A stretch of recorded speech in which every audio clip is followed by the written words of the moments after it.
It's been a long damn while. But we are finally back. Back where, you may ask? Back on Isla Prehistera.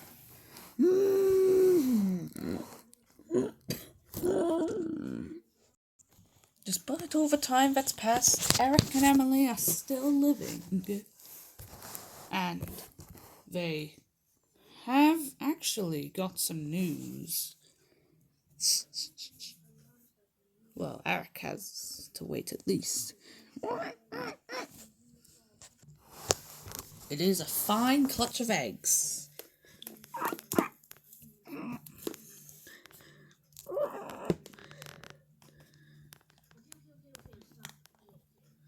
He sniffs them.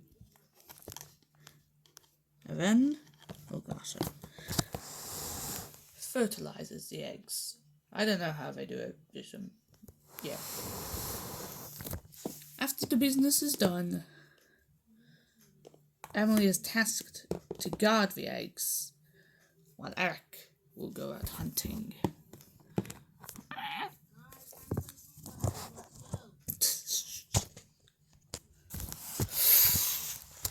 Nearby the river, a Megaronopsis flies above, only to be dinner for a juvenile Suchomimus.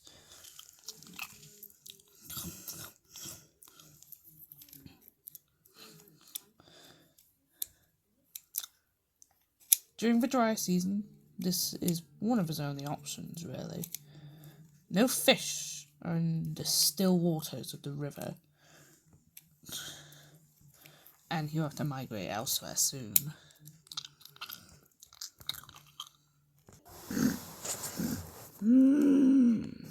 A female Parasaurolophus with her baby. They're out to graze, but there's no plant life around. How could this have happened? No one really knows. But it won't matter, because Eric is hungry. The mother watches away for 1 second, but then...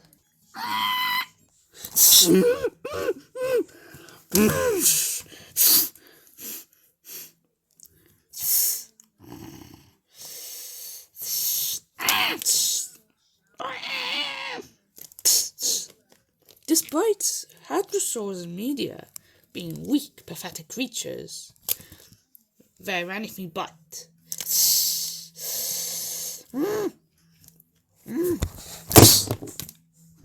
Eric has been wounded badly and forced to get up and limp away.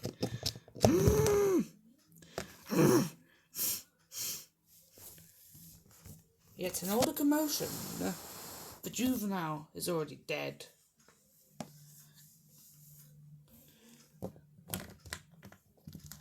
It looks like dinner's already been served for Emily, who has gotten a dead pterosaur carcass.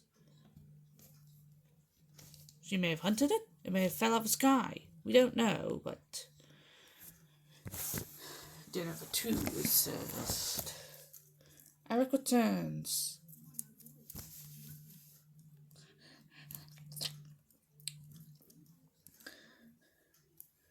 Being wounded, it will be his task to guard the eggs, while Emily goes out hunting.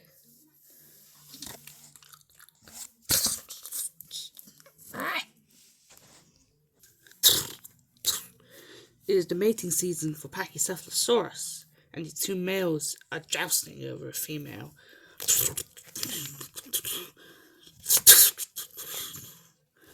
The younger male may be weaker, but he sure is faster. And, indeed, more clever.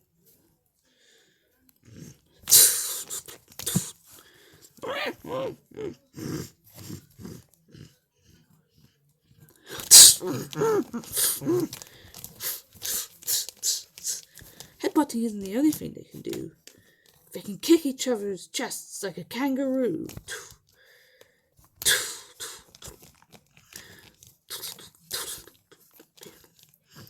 Yet suddenly, the older male has the upper hand, but in the midst of the chaos, the female runs because the male is unaware.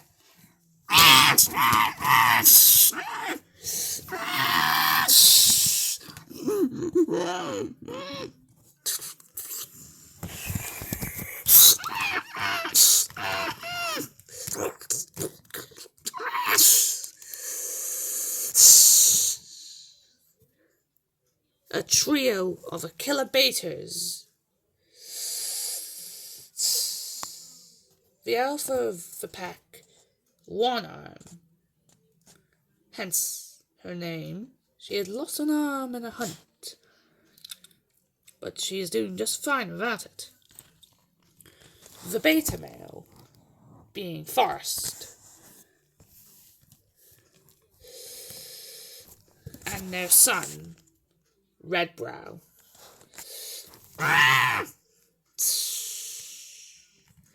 He is the lowest in the pecking order, like with all the other raptors. And one-armed man first will feast on their kill.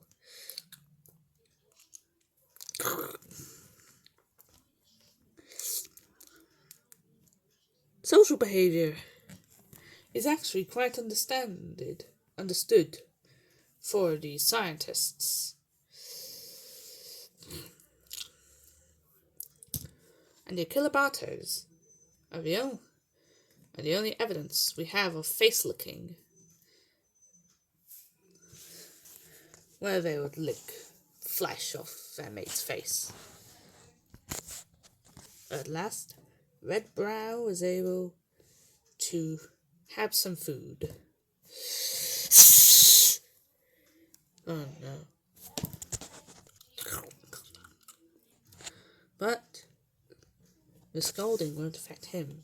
He is hungry after all. With the male and female that did survive, it's time for a little bit of, let's say, interesting stuff.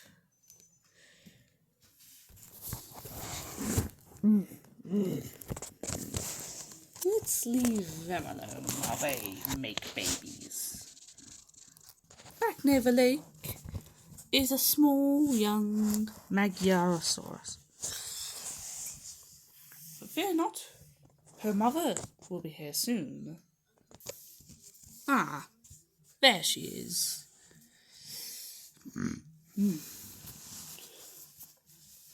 They may be lower on the food chain, yet they can survive, as they are quick and easy to hide. Yet nearly everything doesn't have the ability to hunt it. Nearly.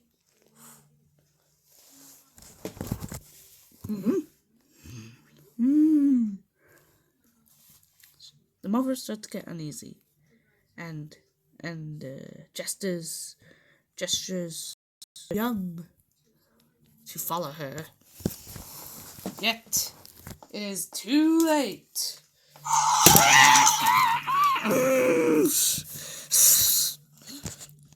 The attacker is a fully grown male Hatzegopteryx, the largest flying animal to ever live.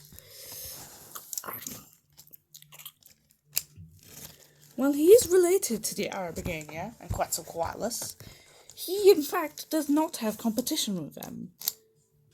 He hunts smaller prey, while they usually... he hunts larger prey, while they usually either scavenge or hunt small prey like lizards, or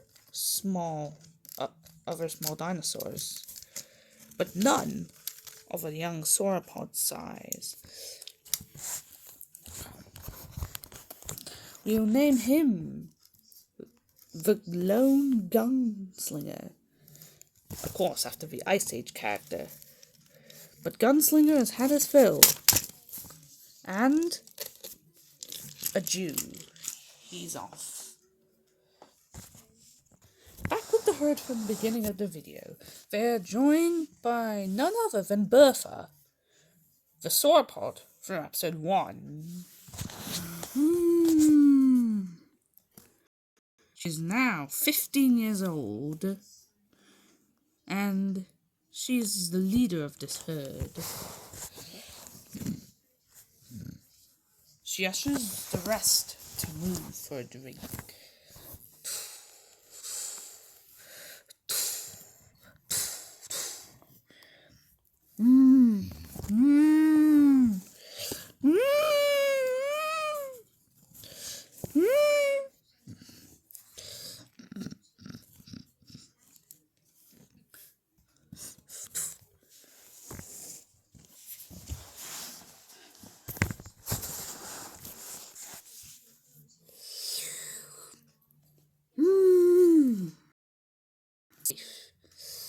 And all of them start to drink at the river.